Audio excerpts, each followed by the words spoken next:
Hi, my name is Norjis Ahmed. I'm Clinical Director of AmbiMind. Hi, I'm Randa Marsh. I'm the Clinical Service Manager for AmbiMind. Hi, my name's Runo Ahmed. I'm the Practice Manager here at AmbiMind. Today, we're joined with our special guest, Lucy. Thank you for joining us, Lucy. And we are going to be discussing domestic abuse and post-separation abuse.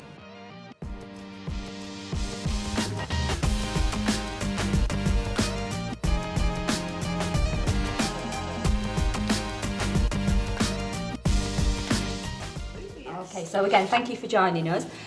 So first of all, what drew you into the field of work that you're into now? So back in 2019, I was a volunteer for Trafford Domestic Abuse Service, which is in the local area. And from the volunteering, I saw the need for more and more people to get involved in domestic abuse support work. So I applied for a job there. And I became the Victim Voice Facilitator, which I think was first in Trafford. It was being rolled out across different boroughs. And from there, I decided to set up my own website, which is all about support resources around domestic abuse, covers all aspects of domestic abuse, and I also do consultancy and guest speaking. So it all kind of led from seeing that real need from a few years ago, or from, many years ago. So in terms of your role then, what are your specific roles and responsibilities? What are the day-to-day things that you deal with? So if you were working within, say, the domestic abuse sector itself, it will be anything from, obviously, the people who answer the phone, the staff who answer the phone, those who work in refuge and accommodation. You'll also have IDVAs, so IDVAs are Independent Domestic Violence Advocates. You will also have CYP workers, which is children and young people workers who go into schools, educate from sort of 11 onwards around healthy relationships, that kind of thing, boundaries, all the kind of things that we should be discussing with our younger children. And obviously counselling is very much a part of the CBT, trauma-informed approach, being able to help people either when they're still in the situation that they're in or post-separation. Okay, so you mentioned CBT there, so Nergis and Divani, would you like to add anything? So, with the abuse and domestic abuse, that's really, I'm not saying it's like it's a bit of a niche area in mental health, and it's very, I know that it's quite easily to say, but it's very complex as itself. And there's a lot of myth around the domestic abuse. So it's like the people say normally is that come from rural places or poor village or less privileged people get abuse, but actually it's not. Yeah, the more of it is there are lots of people who are very influential people and very rich people or very educational people behind the scene. There is abuse going on, but we don't understand that. So people sometimes people that like say there doesn't matter. Any individual could go through the abuse. It could be domestic abuse, it could be a post-separation abuse, whichever abuse. But most important thing in here, and thank you to Lucy that you have mentioned to me that you providing the support, because there's a lot of people having this abuse going around that they have no voice. Yeah. The boy's been suffocated for years and years, but you there to stand out and providing the support or having a website that knows that, even though I'm not saying Trafford area, that the area that people might know you, that understand that, they could go to some support. But most importantly, just a standing on support is not enough. Because what happens is in the abuse is that emotional resilience is killed. Yeah. It's not just a gone, it's fully killed, vanished. They have their emotion left. They get numb to it because they've been going through this so many times. So sometimes people go through the yearly life experience. Sometimes they're just abused by their partner. Sometimes abused by society. It could be anything. It could be financially. It could be anything. So the domestic abuse is just that if you say what is domestic abuse, is the more of a every day you get beaten, you get hurt in that kind of way. But post-separation abuse is totally different. You have loads of different ways, loads of tactics and behaviours that goes on them abuse. But sometimes people just see the domestic abuse. They don't see the post-separation abuse because it's always overshadowed. It's like the psychological aspect. So then at that time, even though they're reading online, they read about things, they get the support. There's a lot of support service in local area. Every local area have support service. You could go to your GP, you could call Omen, you could call Mankind, you could go Mankind. All these services that are available that people get the support. But is that, okay, you're going to get the support, but how long? But who's going to work on your psychological mind side, who is the mental health side? So that's where the CBT and other therapeutical approach come to play a key role. But however, it's not, it's like a lottery. It doesn't, it isn't a lottery. It's not talking to someone, giving, oh, is everything okay? But deep down, it's not okay. Yeah.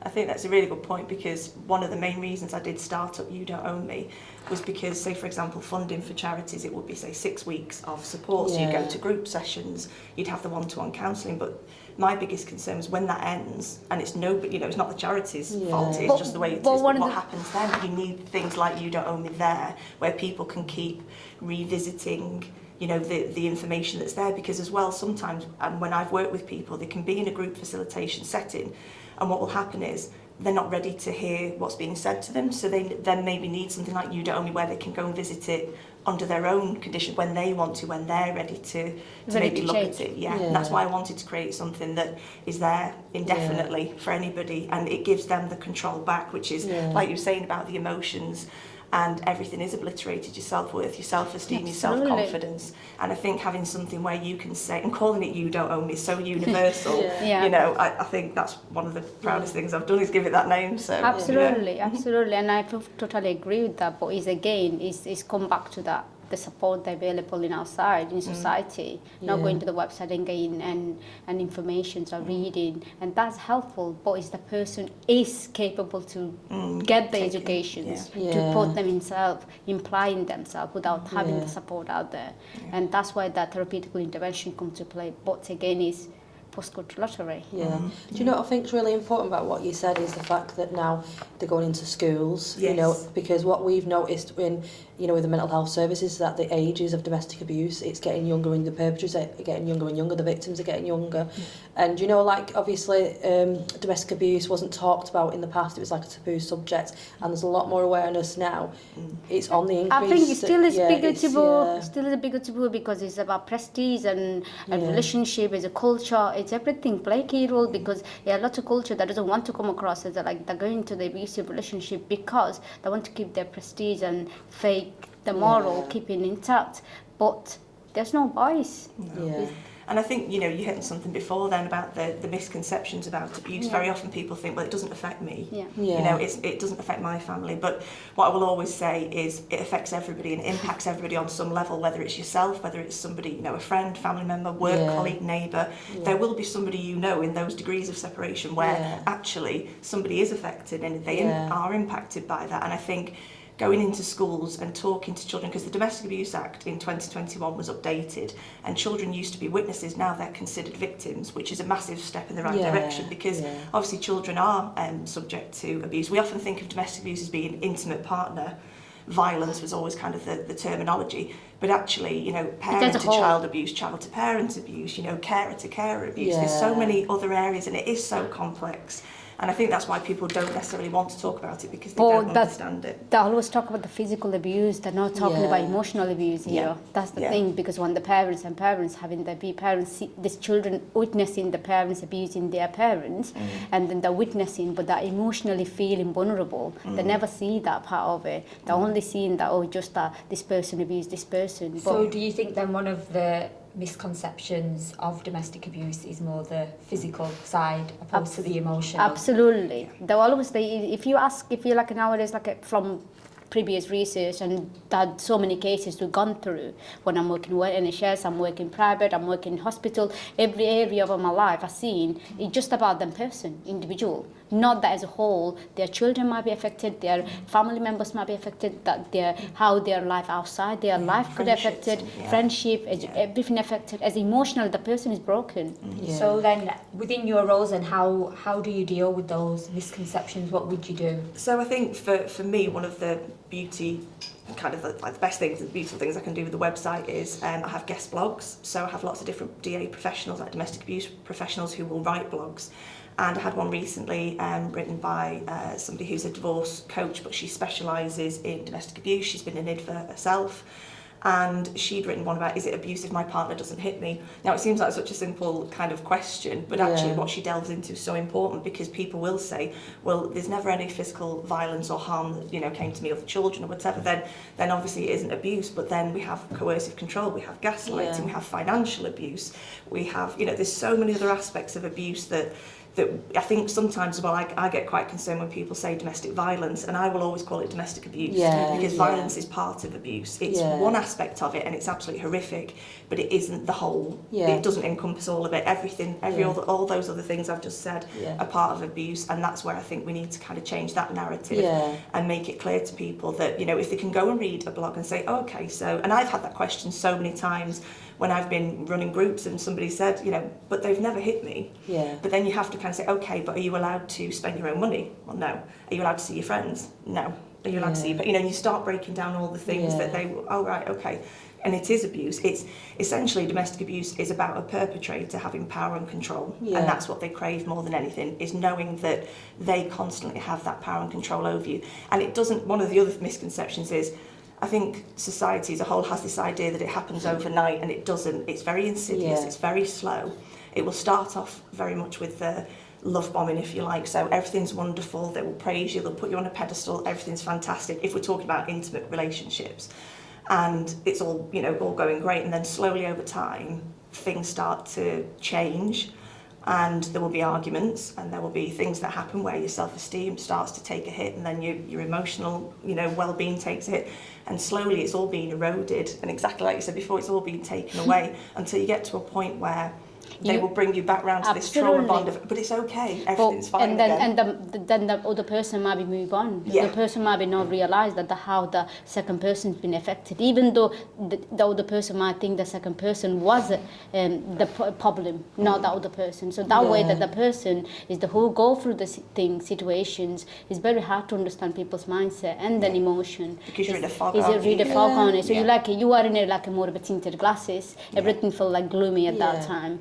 So that goes on in abuse. I think it's like a 1.2 million people in abuse every day in the UK. So if you find them women at the most highest rate that get abused, because it's not just because again the violence, there's violence available, is emotionally neglect and being, so even being like gaslighting, all this kind of thing going on. So that's why the people, the women can't raise their voice, because they feel like they're controlled sometimes.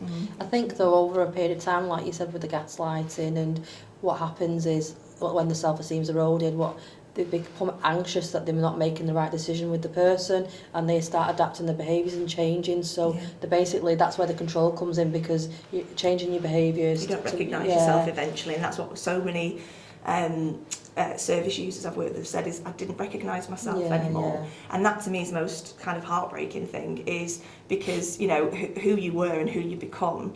What I always try and say as the positive of that is, all those things have happened, but look what you have gone through, and look at where you are now. You know, you'll never ever be able to forget what's happened to you, but what you can do is try and move forward, and you can have a happy life, and you can have a good life. It will take time, and you will need support. But one thing is that in here, Lucy, is that it's easy for us to say that, that look how much you come through, and how easy and where you are. But for that person, they need time. Is it the flashback that go through, the nightmare that go through every day? Is it like a day for them to deal with it? I suppose it's breaking down the person that they become to become, obviously they're never going to be the person prior to the abuse, and they don't want to be the person that suffered the abuse, but they want to be a new and improved version of themselves. So it's unlearning things that you know that they've learned through that relationship. What we do in a CBT, just for example, if I have anyone really gone through that, a very long trauma or abuse, or have a post-traumatic abusive relationship like that. So what we do is that we do narratively work with them, so let them to write it down, let them to understand them, so that could bring their relationship back to themselves, that could have a better relationship with themselves, but that could process their trauma. So we need to be, again, is a process. It's not just that you clicked on your finger and then it's gone, disappeared.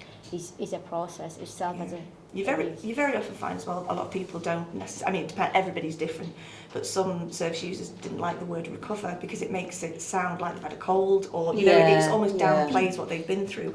Whereas if you talk about, like you've just said, as a process, it is a process, and you might take 10 steps forward, something will happen, and then you're back to and it is soul destroying. But if you've got that support in place, I don't think, Lucy, is anything in a mental, if it's psychological point of view, or anything that emotional point of view, there's no fixed or no recover.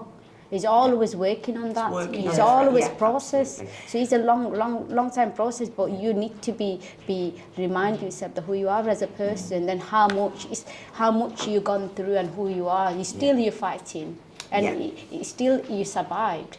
That's that hope that you need to take it in. Yeah, and I think if you say, for example, family and friends, if they're more educated, because a lot of the time you will find family and friends who will say, I don't know how to support my son, my daughter, my grandchild. They don't know what to say or do because they're worried they're going to make it worse. They're scared if they say something that it's the wrong thing. So I think in the bigger picture, as well as looking at victims and survivors, and I always say whatever anybody wants to call themselves, there needs to be obviously like a third category now, doesn't there? Yeah. And then it's the family and friends, who really want to do their best and really want to help. And in many cases, they've been isolated from that individual that's impacted by abuse. They've been isolated from them for so long, so the relationship suffered. So trying to then build that relationship back up. And again, one thing I often say in any work I do, if I'm doing anything around best practice, I will always say, in terms of multi-agency approach, you have to be honest with the person who's been through abuse. Because if you're not honest with them and you make promises you can't keep, they have such a lack of trust anyway that if you then promise things, this is going to be fine, that's going to happen, and it doesn't happen, then that trust is gone again. And will they keep coming forward and reporting things? Probably not, because they don't think anything's going to happen. So I think it's a very, very fine kind of balancing act, but I think it is possible. And I think if we do it slowly as we're doing now and gradually, 10 years ago my website wouldn't have existed, it just wouldn't. And now people are starting to see that actually there is a need for it, there is a need for more understanding. And hopefully it will just continue. What about with regards to men? Does your service support men, and is there an increase in male domestic violence? There's definitely an increase in male victims coming forward and survivors, and there's been all sorts of things on television recently about that. Trafford in itself, Trafford Domestic Abuse Service, who I used to work for, they've opened the first male refuge in Trafford. Wow. I think it's just come up for a year, their anniversary. I only know that because I started my website a year ago, and so it's been a year for them. And again, for men it's very difficult because coming forward and speaking out about something like that is so difficult, and also there's a lot of fear around, with if you have children, with the family court involved, children's services involved, people become very scared of what the next steps might be. So the idea of the website was, and in calling it You Don't Own Me and it being universal, was it's for anybody. So it doesn't matter, male, female, whoever you are. So every individual who required help. Yeah, exactly. So what advice would you give to someone, say someone is suffering from emotional abuse, domestic abuse, or on that scale? What would the first steps would you advise for them to take? I think, that is a good question. It's a very hard question to answer. I think it all depends on the individual, because everybody, again, something I say very often is domestic abuse will be different for everybody. There will be threads that run through where people will say in, a group setting, yes, I understand that, yes, I've experienced that, but it's unique to that individual. So everybody reacts to things differently. You could have similar situations, but one person will react slightly differently to another. Depends on your family support, it depends on the support networks around you. Very much like you said, the lottery of what sort of services are around you anyway, in terms of wherever you are in the country to access support. I think if somebody was in a situation where it was niggling them enough that they knew things weren't right, I would say speak to somebody, either if it's a family member, and this is why I think it is important for family and friends to understand more of the complexities, because I just talked to a friend recently, we were talking about what she would do in that situation, and she was saying, I would just make myself available constantly, because you never know when somebody might need that. It could just be something simple as, how are you today? And that person might think at that moment, this is my time to say, actually, I'm terrible. I really don't know what to do. But I think the difficulty is it's got to be when that person's ready. Because like I said before, you can have people access services, then we end up with re-referrals because they weren't ready to have that help at the time and that support. So I think it's sometimes... So readiness is very important with anything, to be honest. Even though any interventions, any therapy, anything you go for, you need to be readiness to change. That's very important in that. So at the beginning, ladies, we briefly spoke about post-separation abuse. So I know this is your area, Lucy, so you'll be happy to speak about this topic now. So in terms of post-separation abuse, what would you say some of the common tactics or behaviours seen in this and the situations? Yeah, so very much, as I say, in the run-up to the post-separation abuse, you will find that perpetrators may say to the other partner, you know, I'm going to kill myself if you leave, kill the children. There's all those tactics in the lead up to it. If somebody is in a position where they do actually manage to leave the situation, they could be in refuge, accommodation, they could be living with family if they can. There's so many areas. Some people end up in hotels. It's just, you know, very, very sad. But what will happen is the perpetrator very often will find ways of either trying to contact the children, manipulate the children into thinking that they're the victim. So as an example, in one case you would find that the perpetrator was contacting the child. They weren't meant to be contacting the child, so there was an order in place, and the child was being contacted through Roblox and online gaming. So then that's where the coercive control starts. So it's, you know, I didn't do anything wrong, it wasn't me. So then a child obviously is going to want to think the best of both parents, because why wouldn't they? They're in the middle. And that's the saddest part, is the children are like pawns in a chess game.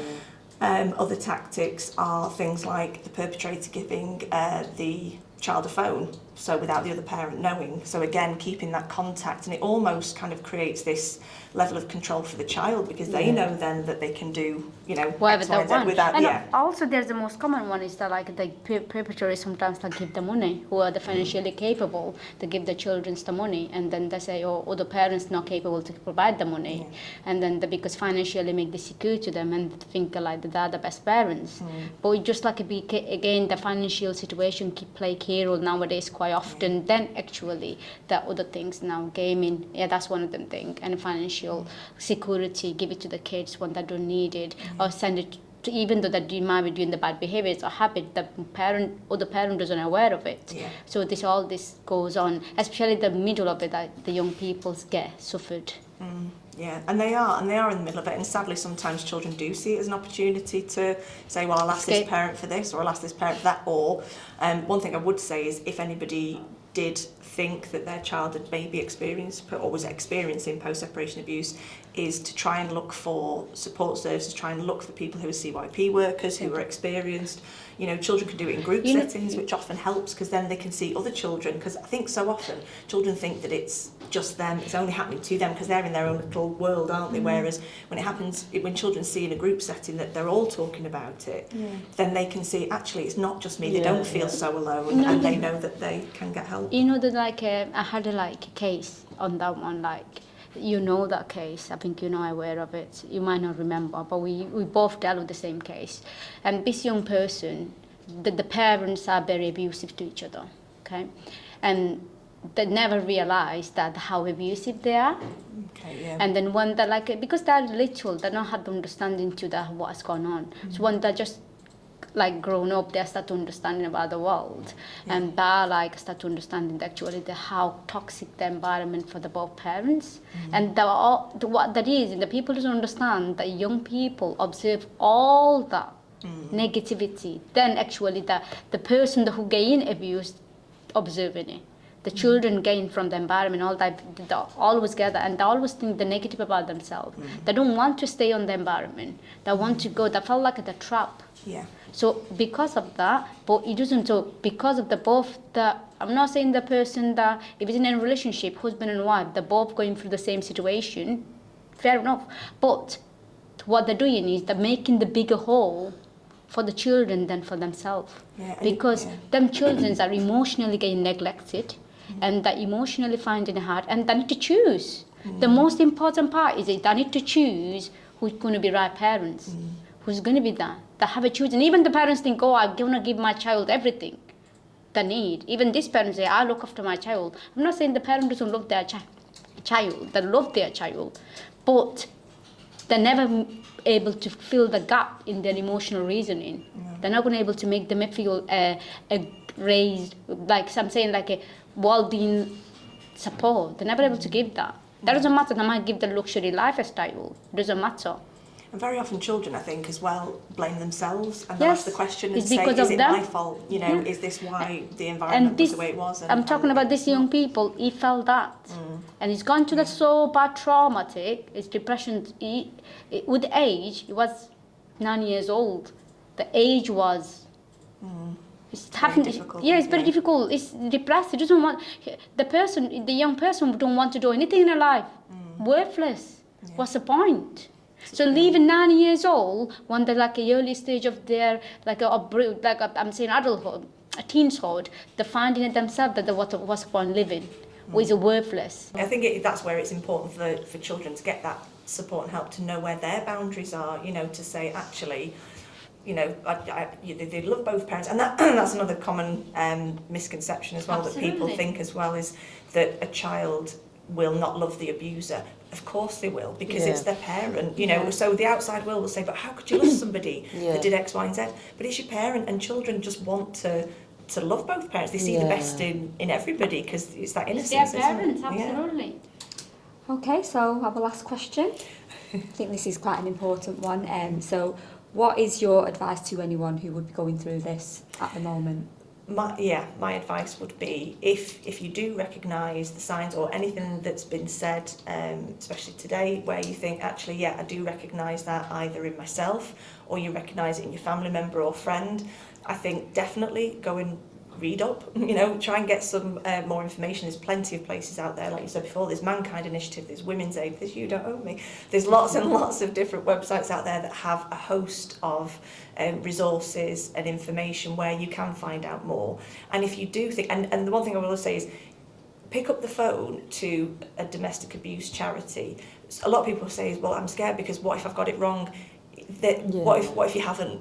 You know, and they're there, they're trained, they know, they will listen to you and they will help you and they will support you. So there is no shame in looking for support. There is absolutely no shame, and it will be daunting and it's a very difficult step to take.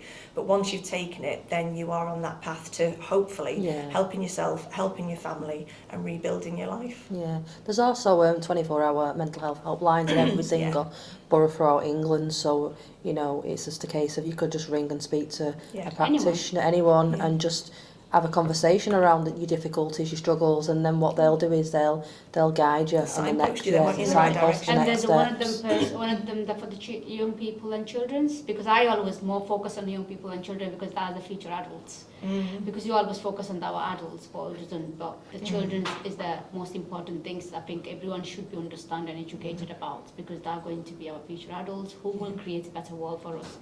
So most importantly, what I would say that if any children feel that vulnerable or feel like a trapped, or anyone feel that there's something not right, they find it emotionally complicated with the both parents, then please you could call Shout, or you could message Samaritan, could be called any mental health service, or you could talk to your friend, or family members, teachers, or anyone that you think that you could able to open your heart. Yeah, absolutely. Don't suffer in silence. Definitely speak out. Yeah. Obviously, I agree with both Miranda and Lucy. Okay, so thank you, Lucy, for joining us so much. for the podcast, and we'll see you next time, guys. Thank you. Bye.